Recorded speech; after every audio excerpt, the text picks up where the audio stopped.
highlighting the hot horses on the SEN track ID22 preview. Thanks for being with us. Ryan Phelan, Adam Hamilton and Michael Guerin with me. And now we're turning our attention to the Trotters final on Saturday night. A terrific field assembled here. We reference Bolt for Brilliance, the Kiwi superstar, unfortunately not making his way to the final. But nonetheless, Adam, it's a field of, well, up-and-coming trotters, I think it's fair to say, particularly with the race favourite Queen Elida. Yeah, it's got a fresh look to it, and the shocks and the gasps continued after Bolt for Brilliance came out when Just Believe drew barrier 12, and then even to some extent Queen Elida drawing inside of the back row, because had either of those drawn the front and the other one not, we would have had a totally commanding favourite. I think there's a real demarcation in the market between the top four, who have been enormously consistent, and the other eight.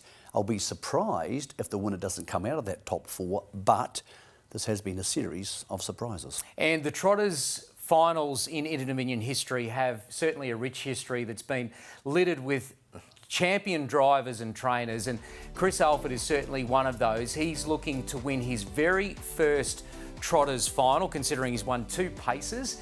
But Anthony Butt, he's really the master, isn't he? Can you believe he's contesting his 37th Inter-Dominion final, albeit that he has a roughie here in Swiss Miss. And when you look at winning drivers, Greg Sugars, who we'll talk to in just a moment, is the defending champion, and winning trainers in this year's final as well. There's plenty of depth there, Adam. It's really quite the honour roll in this year's Trotters series. Yeah, and I love the John Justice factor being part of this again. All of those, 22 years after one of the great Inter-Dominion finals with Shaker Maker, and could he win it with Mufasa Metro or even the outsider hatchback? I think it'd mean a lot to Chris Alford if he's able to get a trotting final.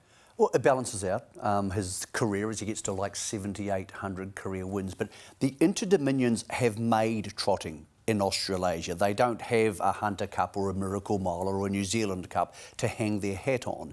So when you go over the great trotting performances of the last 50 years, you go back to the Scotch Notches and the Wagon Apollos, the Pride of Petites, almost always your mind comes back to a Inter-Dominion final. This is the series that for us has made that gate. But maybe the driver they've got to beat this year is the defending champion who piloted Maori Law last year in Greg Sugars, and he joins us on the SEN Track ID22 preview. Greg, thanks for being with us. Some terrific chances in not just the Trotters this year, but also the Pacers series. You've got Better Eclipse in the final. Firstly, let's just touch on it despite drawing awkwardly in barrier 13. Hello to you. Yeah, hi Ryan. Thanks for having me on. Yeah, really looking to this forward to Saturday night. Yeah, with both horses, and yeah, just on Better Eclipse. Obviously, yeah, threw a spanner in the works there in round 3 and basically didn't compete at all. So the good news is he's come through the run really well with no injuries and no problems to report. So yeah, he's fresh, he's well, but he's going to have to be right on top of his game from gate 13. Well, let's turn our attention to the Trotters, where you have Just Believe, who's been faultless through the series. But Greg, what's happened? You used up all your luck with the barrier draws in the heats, and look at what you're stuck with for the final. Yeah, not ideal. But yeah, I touched on that with Mick in an interview before going into the last round of heats, that I'd been incredibly blessed in all 3 heats that I sort of drew inside of my main danger in each one of those heats, and was able to sort of get the prize on each occasion. So unfortunately, it's gone right against me now for the final. But look, the horse is full of confidence because of those heat victories. He's really well. He's healthy. Yeah, he'll run a hell of a race. Greg, in many ways, it's a similar quality grand final field to what we had in Sydney last year, and you won it on Maori Law. So I know they had different barriers, but how would you line up the 2 horses to give us a guide? Yeah, look, they're very similar. As this horse has progressed throughout this series, he's shown me a lot of very similar characteristics to what I've experienced with Maori Law. You know, during last year's series, and you know, probably the last 12 months of racing before he went amiss. So yeah, they were both versatile horses, both have gate speed, which doesn't help me this week with this fella, but yeah, like they're horses that you're not afraid to put into the race if need be. And they won't let you down. They're very consistent on it, honest performers, both of them. So that gives me a lot of confidence going into this race. Greg, while you're out the back keeping your nose clean in the early part of the race, we expect Majestuoso, Mufasa Metro, Queen Elida to be up against the marker pegs or on the speed, meaning you may have to move to sit parked. You were able to do that to win the Bill Collins on October the 8th on this track, beating a couple of those horses. Does that give you confidence, Just Believe, if he has to, can sit parked and win ID22? Yeah, it sure does. This horse's versatility and his racetrack ringcraft is spot on. I have no doubt that given the right circumstances, if I have to make an early move to follow the speed through or a mid-race move and park outside them, if that's the way, if that looks our best option at the time, I won't hesitate to do that. He's a very tractable horse. He'll dash around him, no worries, and then back off, and I'll be able to rate him as I see fit. So, if the scenario unfolds that's what we have to do, there'll be no hesitation from me to do that. Well, Greg, good luck to you and also your wife, Jess Tubbs, on Saturday night. It's been a wonderful series so far. Hopefully it reaches the right crescendo on Saturday night. Thanks for joining us. No worries at all. Thanks, guys. I'm sure both races are going to be sensational and really looking forward to being a part of it. Thanks, Greg Sugars, joining us there. Let's go through the rest of the field. And surprisingly, at the barrier draw last night, number 1 came up with the emergency. So that does alter the front row slightly. Anywhere Hugo will come up with barrier number 1. Well done to Chris Finocio, the trainer-driver, who does a wonderful job with trotters.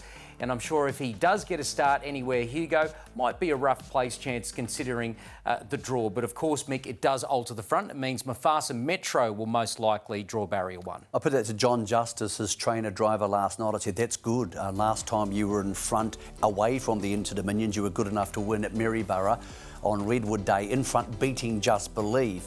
But if you're in front, as we seen him beating Queen Elida last week in the final round of heats, the horse outside him could be on his back. I said, John, what does that make you think with Mufasa Metro? He said, I can't drive to beat her.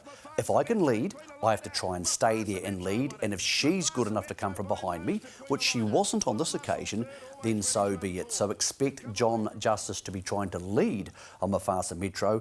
And that would potentially give the 8, who is the favourite for the race, Queen Elida, the perfect trip. Of course, that's still going to work out because there is other gate speed on the front line, other drivers who will want that spot. And number 3 is Sleepy, who actually has gate speed, a relatively late inclusion in the series. They ummed and ahed whether to go there, and as a result of that, Sleepy's built really, really well through the series. And the last 2 runs have been good, solid placings. A job well done by Alison Elford and Josh Duggan. Maybe a place chance. Number 4 is Hatchback. Back to John Justice. He said, I would so much love this horse to go well in the final. His late mother, who passed away this year, had a share in Hatchback. Ryan Sanderson will take the reins. Doesn't have the gate speed to cross to the lead and more likely sits in the running line. The ideal place for him would be outside the leader, waiting for Just Believe to get there. But again, a hard way to win an Inter-Dominion. Number 5 is Nephew of Sunoco. Speaking of young drivers, James Herbertson is a real up-and-comer in Victoria, one of the leading drivers, and takes this one for Ross Graham, a terrific conditioner of square gators. This horse has early gate speed. Is he the fly in the ointment as far as the speed map is concerned? He's had a bit of a mixed series, I think it's fair to say. So a place chance, you would think, for Nephew of Sunoco. Speaking of early gate speed, number 6, Majestuoso. We saw a little glimpse of it on night 3. More importantly, we saw a glimpse of the real Majestuoso on night 3, albeit not beating a lot of opposition. Pluses, I think he's a genuine chance of crossing them at the start.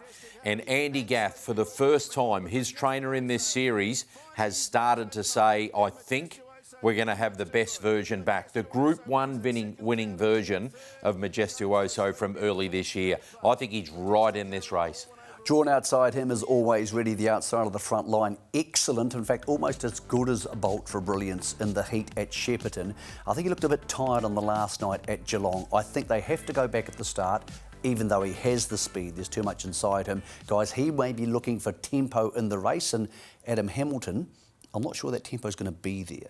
Yeah, that'll be an interesting question as we move to number 8. Now, she's the favourite, Queen Elida, and it's an interesting draw for her. She'll almost certainly be shuffled back on the inside. I think most scenarios would have her 3 back on the pegs, but what she got, a lethal, and I mean lethal turn of speed.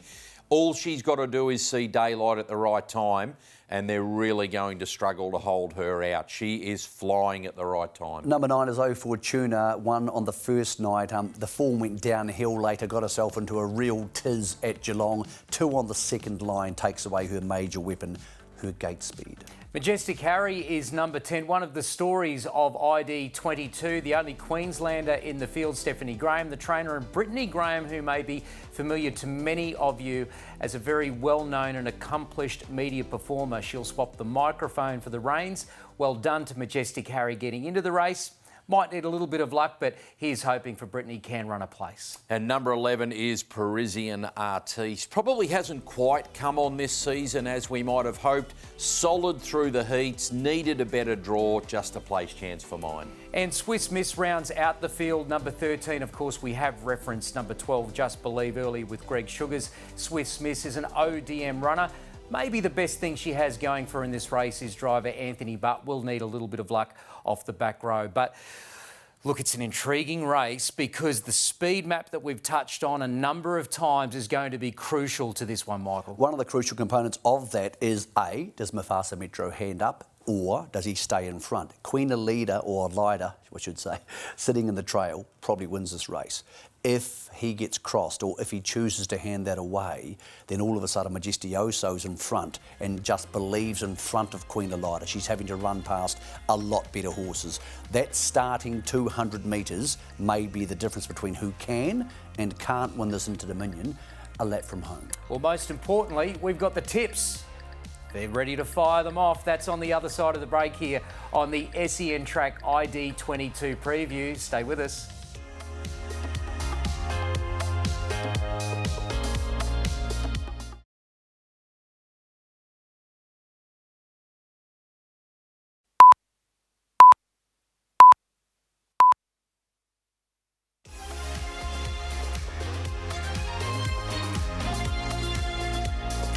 We've listened to the experts, we've spoken to the trainers. Now it's time for the tips. Adam Hamilton, your thoughts in the paces? I'm going to go with number 3, Act Now. I think he'll lead and I think he's in the zone. He's the one to beat, but I will be saving on number 6, Expensive Ego. I'm with Honolulu Bay. I can't get out of my mind what I saw sitting 3 wide at Shepparton on the second night. I don't want to get it out of my mind. It was magnificent. He has different ways to win this final. My biggest concern, if I'm backing him, is Spirit of St. Louis getting across him and handing up to Expensive Ego. That's crucial, but I'm with Honolulu Bay. Number 6, Expensive Ego for me. Double figure odds. Yes, that will do. Sure, he didn't win a heat during this series, but his runs were terrific. They'll go hard early and he'll be the strongest at the end for mine, Expensive Ego. What about the trotters? Looks to be more limited chances here though, Adam. I was uncertain and Greg Sugars has tipped me the way of Just Believe. That versatility. Number 12, you're getting better odds because of the draw. I think he can do it.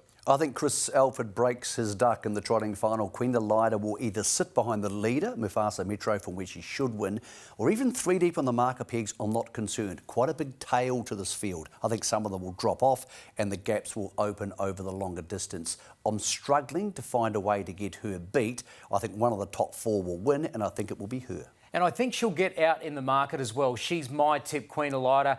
I think you'll get black odds come start time, and I agree with Michael that there's some slower trotters in this race, and I think when it comes crunch time over the last 600 metres, the gaps will appear and Chris Alford will be at his best. Looking forward to ID22, of course. You can watch it on racing.com from 6 p.m. on Saturday night after the last event. And, of course, you can stream through the trots.com.au.